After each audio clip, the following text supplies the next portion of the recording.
Hello વિદ્યાર્થી મિત્રો, આજે આપણે ધોરણ 8માં વિષય સમાજ પ્રકરણ નંબર 3 ભારતમાં રાષ્ટ્રવાદ તેમાં આઝાદ હિન્દ ફૌજના સુકાની પદે તે આપણે જોઈએ કે બ્રિટિશ લશ્કરના ભારતીય અમલદાર કેપ્ટન મોહનસિંગે જાપાનને શરણે ગયેલા ભારતીય સૈનિકોમાંથી આઝાદ હિન્દ ફૌજની રચના કરી કે જે જાપાનના શરણે અમુક સૈનિકો ગયા હતા તેમાંથી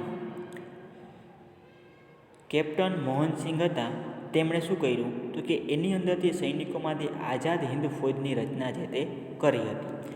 જાપાન સરકાર તથા રાસબિહારી બોઝ વચ્ચે મતભેદ થતાં મોહનસિંહને રાજીનામું આપવાની ફરજ પડી કે જે જાપાન સરકાર હતી તે અને રાસબિહારી બોઝ હતા બંને વચ્ચે મતભેદ થયા, જેના કારણે થઈને મોહનસિંહે શું કર્યું હતું કે પોતાનું રાજીનામું જે એ આપી દીધું. આઝાદ હિન્દ ફૌજનું ભાવિ થોડા સમય માટે અનિશ્ચિત બની ગયું કે જે આઝાદ હિન્દ ફૌજ હતી ત્યારથી તેનું ભાવિ છે થોડાક સમય માટે કેવું થઈ ગયું કે રાજીનામું આપી દીધું મોહનસિંહે એટલે અનિશ્ચિત થઈ ગયું હતું.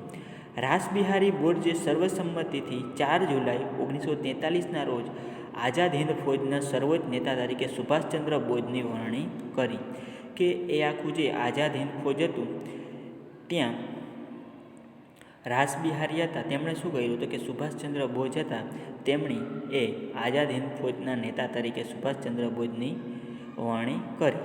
સર્વ સત્તા તેમને સુપરત કરી કે બધી જ સત્તા જે આઝાદ હિન્દ ફૌજની તેમણે આપી દીધી. જુલાઈ 1943માં સુભાષચંદ્ર બોઝે આઝાદ હિન્દ ફૌજનું સુકાની પદ છે તે મેળવ્યું હતું કે તેના કેપ્ટન છે તે બન્યા હતા. ક્યારે તો કે 1943ની સાલમાં જુલાઈમાં તેમણે નેતાજીનું હુલામણું નામ આપવામાં આવ્યું કે સુભાષચંદ્ર બોઝ હતા તેમણે નેતાજી એવું હુલામણું નામ છે એ પણ આપવામાં આવ્યું હતું. નેતાજીએ ફૌજને ચલો દિલ્હીનું સૂત્ર આપ્યું કે જે સુભાષચંદ્ર બોઝ હતા નેતાજી તેમણે શું કીધું કે ચલો દિલ્હી એવું સૂત્ર છે તે પણ આપ્યું હતું. તેમણે ભારતને જય હિન્દનો મંત્ર છે એ પણ આપ્યો હતો. તેમણે દક્ષિણ પૂર્વ એશિયાના દેશોનો પ્રવાસ કરીને ત્યાંના ભારતીયો પાસે માતૃભૂમિની સ્વતંત્રતા માટે તેમના સર્વસ્વનું બલિદાન આપવાની માંગણી કરી કે જો દક્ષિણ પૂર્વના એશિયામાં તેઓ પ્રવાસ કરવા ગયા ત્યાંના ભારતીયો પાસે જે માતૃભૂમિની સ્વતંત્રતા માટે કે આપણો જે દેશ છે એની સ્વતંત્રતા માટે સ્વનું બલિદાન આપવાની માંગણી કરી કે બધા જ છે આપણે આપણું પણ બલિદાન આપવું પડે તો ભલે આપવું પડે. ત્યાં તુમ મુझे ખૂન દો મેં તુમ્हें આઝાદી દૂંગાના સૂત્ર દ્વારા આઝાદી માટેનું આહવાન કર્યું કે જો આઝાદી જ મેળવી હતી ભારતમાં એટલા માટે થઈને ત્યાંના લોકોને આવું સૂત્ર પણ આપ્યું કે તુમ મુझे ખૂન દો મેં તુમ્हें આઝાદી દૂંગા. એવા સૂત્રથી જે લોકોમાં જુસ્સો છે તેમણે વધારેલો હતો. તો અહીંયા ચિત્રમાં જે તમને સુભાષચંદ્ર બોઝ અને આઝાદ હિન્દ ફૌજના સાથીદારો સુભાષચંદ્ર બોઝ સાથે જે દેખાય છે ચિત્રમાં અહીંયા આ છે સુભાષચંદ્ર બોઝ છે અને બીજા બધા આઝાદ હિન્દ ફૌજના સાથીદારો છે.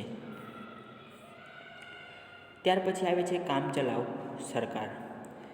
કામચલાઉ સરકાર એટલે તો કે ઓક્ટોબર 1943માં સુભાષચંદ્ર બોઝે સિંગાપુરમાં કામચલાઉ સરકાર આરજી હુકુમતને આઝાદ હિન્દ ફૌજની સ્થાપના કરી કે સુભાષચંદ્ર બોઝે જે આ કામચલાઉ સરકાર હતી તેની સ્થાપના કરી હતી. સુભાષચંદ્ર બોઝે લશ્કરના સર્વોચ્ચ વડા તરીકેનો હોદ્દો સંભાળ્યો કે એમાં પણ લશ્કરના સર્વોચ્ચ વડા તરીકેનો હોદ્દો તેમણે સંભાળેલો હતો. કામચલાઉ સરકારે ઇંગ્લેન્ડ અને અમેરિકા સામે યુદ્ધ જાહેર કર્યું કે આ જે સરકાર એને રચેલી હતી કામચલાઉ સરકાર એમણે શું કહ્યું કે અમેરિકા અને ઇંગ્લેન્ડ સામે યુદ્ધ જાહેર જે તે કર્યું હતું. ત્યાર પછી આવે છે આઝાદ હિન્દ ફૌજની કામગીરી કે આઝાદ હિન્દ ફૌજ હતી તેમણે કેવા પ્રકારની કામગીરી છે તે કરી હતી.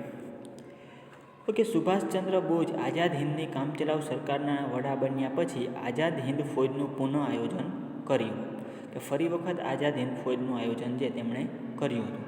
તેમણે સૈનિકોને સઘન તાલીમ આપી. સુભાષચંદ્ર બોઝે આઝાદ હિન્દ ફૌજના અલગ અલગ લશ્કરી ટુકડીઓ ઊભી કરી હતી કે અલગ અલગ ઘણી બધી એવી લશ્કરી ટુકડીઓ છે આઝાદ હિન્દ ફૌજની સુભાષચંદ્ર બોઝે ઊભી કરી હતી. જો અહીંયા આપેલું છે સુભાષચંદ્ર બોઝે આઝાદ હિન્દ ફૌજમાં 4 લશ્કરી ટુકડીઓ ઊભી કરી જેના નામ તેમણે ગાંધી, સુભાષ, નહેરુ અને આઝાદ આપેલા હતા. તેમણે સ્ત્રીઓની એક અલગ લશ્કરી ટુકડી છે તે ઊભી કરી હતી જેનું નામ તેમણે ઝાંસીની રાણી આપ્યું હતું અને તેનું નેતૃત્વ કેપ્ટન લક્ષ્મી સેહગલે કર્યું હતું. આઝાદ હિન્દ ફૌજે ભારતની પૂર્વ સરહદે આરાકાન અને ઇન્ફાલ વિભાગમાં કેટલાક વિજયો છે એ પણ તેમણે મેળવ્યા હતા. ત્યારબાદ પુરવઠાની ભયંકર તંગી અને ભારે વરસાદને કારણે ફૌજને પીછેહટ કરવી પડી હતી, કે અમુક પ્રકારની ભયંકર તંગી થઈ ગઈ હતી પુરવઠાની, તેના કારણે જ આઝાદ હિન્દ ફૌજ છે એને પીછેહટ કરવી પડી હતી. જાપાન ઉપર અમેરિકા દ્વારા અણુબોમ્બ છે એ પણ ફેંકાયા હતા, કે જો એ તો આપણે આગળ આવી જ કીધું કે જાપાન જે એના ઉપર અણુબોમ્બ છે એ ફેંકાયા હતા અને જાપાન જે એ યુદ્ધમાં હારી ગયું હતું. યુદ્ધની પરિસ્થિતિ બદલાઈ અને આઝાદ હિન્દ ફૌજનું ભવિષ્ય રહ્યું નહીં, કે ત્યાર પછી આઝાદ હિન્દ ફૌજનું ભવિષ્ય ન રહ્યું. 4,000 સૈનિકો ખુવારી થઈ અને 25,000 સૈનિકો કેદ પકડાય, કે 4,000 સૈનિકો જે મૃત્યુ પામ્યા અને 25,000 સૈનિકો જે તેમાં પકડાઈ ગયા હતા. નેતાજીની પ્રતિજ્ઞા હતી કે હું ગુલામ હિન્દુસ્તાનમાં પગ મૂકીશ નહીં, કે જે સુભાષચંદ્ર બોઝ હતા તેમની પ્રતિજ્ઞા લીધી હતી કે હું ગુલામ હિન્દુસ્તાનમાં પગ મૂકીશ નહીં. નેતાજી રંગૂન અને બેંકોક છોડીને વિમાન માર્ગે આગળ વધ્યા, કે બેંકોક છોડીને પણ આગળ જતા રહ્યા. જાપાને કરેલી જાહેરાત મુજબ 18 ઓગસ્ટ 1945ના રોજ ફોર્મોસાના તાઇપેન વિમાન મથકથી વિમાન ઉપડ્યું. તરત જ તેને આગ લાગી અને નેતાજી સખત દાઝ્યા અને અવસાન પામ્યા એવું કહેવાય છે.